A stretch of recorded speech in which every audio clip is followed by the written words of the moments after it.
Okay, so welcome back. Um, Quick little mail call. This might be the last mail call for quite a while. Well, there's going to be one more, but I've already pre-ordered them. Just waiting for them to come in. It has nothing to do with model trains. It's just a couple records, but I might not do a video on them. I might, I don't know.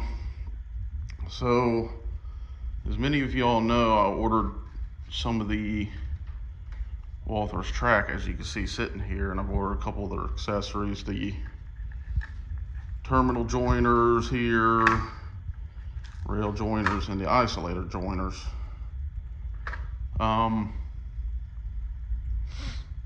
So Walthers has been the one that I decided to go with on track wise, and mainly because of the availability of the curve radiuses that they got here. And I got, as you can see, two of them sitting on the layout, and those are both 24 and a 20. So it's a 24 on this section and a 20 on this section.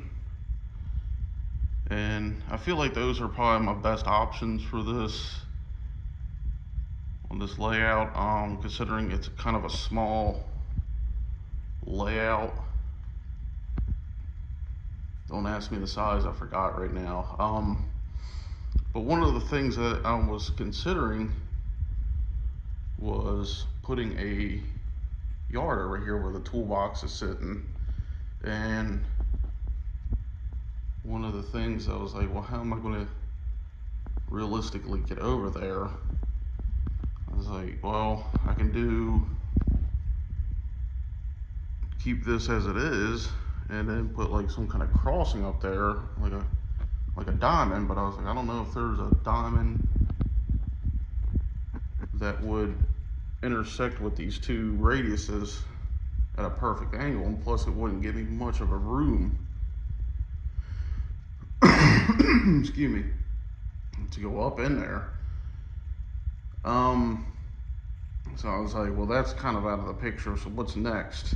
Well, some of y'all know I had some Atlas track that I was always playing with, and the two that I had mostly were their number 6 and their standard, that come in like this little set to make a loop with a siding loop, I guess, as you could say. And I was like, well, let me put the two Walthers that I got together and flipped this upside down basically, and was like, you know what, I like how it's broad enough so where it's not going to shoot off of the layout, so I'm not going to have to worry about trains being too close over to this edge.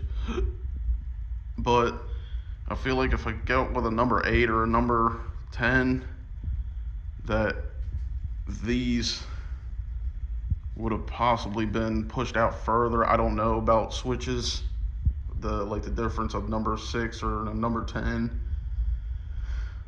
And I was worried about them being pushed out too much further, and this one here in particularly being cut too close to the edge over here. So I was like, well, these number 6s look pretty good, so let me order a Walthers number 6 just to see about how they look on the layout and how they look with their other curve radius turnouts here, and I like it. So I know a lot of people are going to be like, that's way too much switch in one little area, but it's what I can do. I might be able to put like maybe a small section of track between them, but I want to try to do as little as possible. So the next thing that I'm going to need some people's helps with, and I know James Galton, the Dundas Junction, and Jerry Boxhard Jerry can help with, because I believe they both went with Walthers tracks. And the main thing that I'm going to need help with is the wiring of these. Now, in the last purchase that I got some isolated rail joiners, some regular rail joiners, and these terminal rail joiners with the cable already attached to them. And one of the things that I'm curious about, because I want to do as minimal as possible as far as wiring, because I'm not good with wiring. I know how to do soldering and all that, so don't worry about that. I want to try to do as minimal as possible if I can. And with what you see here is going to be basically mirrored over there. Do I have to isolate these as they stand? Like, would I have to put isolated joiners here and here and here, and isolate this whole thing in particularly, or what? It's just something that I need to figure out what exactly to do. So basically what you see here is what I'm gonna do. Another thing, no cork row bed. I know some people are gonna be like, probably would be best to do cork row bed. Like I said, money's tight right now. Things are going on I don't really want to get into right now. A lot of things are happening mentally with me right now. I'm not wanting to get into that either. So cork row bed is 100% out of the question. What to do with that stuff, I don't know yet. I might give it away to somebody. I might see if somebody wants to buy it off of me. If even then, I don't know. I don't know how you could buy it, because I don't have PayPal and Venmo and all that crap. I don't want to deal with that bull crap right now. So let me know what you all think. If anybody could possibly make a video,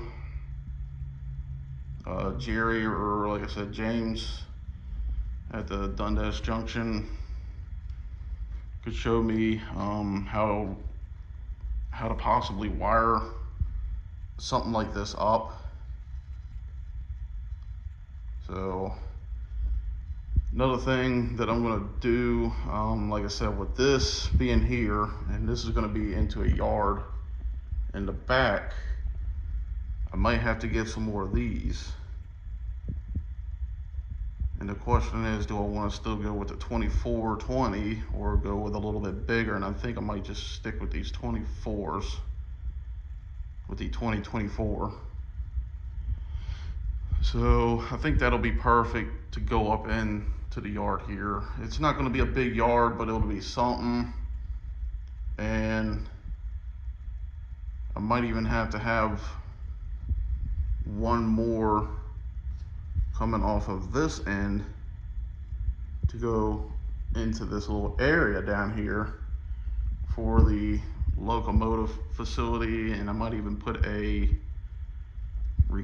rail car repair center in here. So of course there's going to be the locomotive facility, the fueling rack, the sanding rack in here, but as far as on this end, I'm not 100% sure what I want to do. With me having a lot more box cars, thinking of a paper mill, or maybe an auto parts dealership. That might be something to do. I'm thinking more of a paper mill, considering I got a bulkhead flap, which I know could be used for anything, but I also got one of these, I think they're called thrall door box cars. So I can't get it on the track now. Wonderful. But I think more of a lumber facility, and plus with that I can run a small train of just the box cars. I mean, that's 5 box cars right there, plus there's a few more sitting in the back. So that'll be good for a little paper mill. I'm thinking of maybe doing something with maybe gravel or sand with the hoppers back there. I know the one is probably a more of a grain hopper, the first one, but I know the second one, I know somebody said they were for cement, so I could do something with that as well. So I don't know. I'm still thinking. Just like I said, a lot of things are happening right now, so it's got me kind of in a big cluster F. So let me know what you think. Like I said, Jerry or James, if you could help me figure out another thing. Let me get one thing that I didn't realize that I had until I was building this layout. I got 2 baggie fulls. Pretty sure that's what I got. Yeah, 2 of them of these track nails. So track nails are pretty much covered. I mean, and that's pretty much what I'm going to use to hold this down. I'm not going to glue it down. I don't think I want to do all that, because I haven't had a problem with this little section moving. And rail joiners, got quite a few of them still around sitting. So, and with the amount of flex track that I bought 2 boxes, or 4 boxes of the 5-pack of track, so that should give me plenty of at least to make the main line going around and have some fun with that, and at least give me an idea of how the track will function in here, so to speak. So, but yeah, I like these Walthers tracks, man. These things look good, and I like that you can flip them into a section like that and they stay, where the old Atlas, they're free. I mean, I could literally just do, well, you can't see it, but do that and it moves. So that was kind of the reason why I went with the Walthers. They look a little bit nicer from what videos I've seen online. So, and they were just a hair cheaper. So, but yeah, I know I keep going off the track. James and Jerry, if you could point me in the right direction, or at least show me what I would need to do for these 3 sections, and to mirror it down there for any other section that I plan to put in. Do I need to put isolated rail joiners here? And would I need to power these frogs. Considering I got smaller engines, the GP40s and GP9s and 7s, considering that's all I'm pretty much going to be running on this layout, would I need to power them? Or is there a way I can get away from not powering them? I want, like I said, I want as little wiring to do on this layout as possible.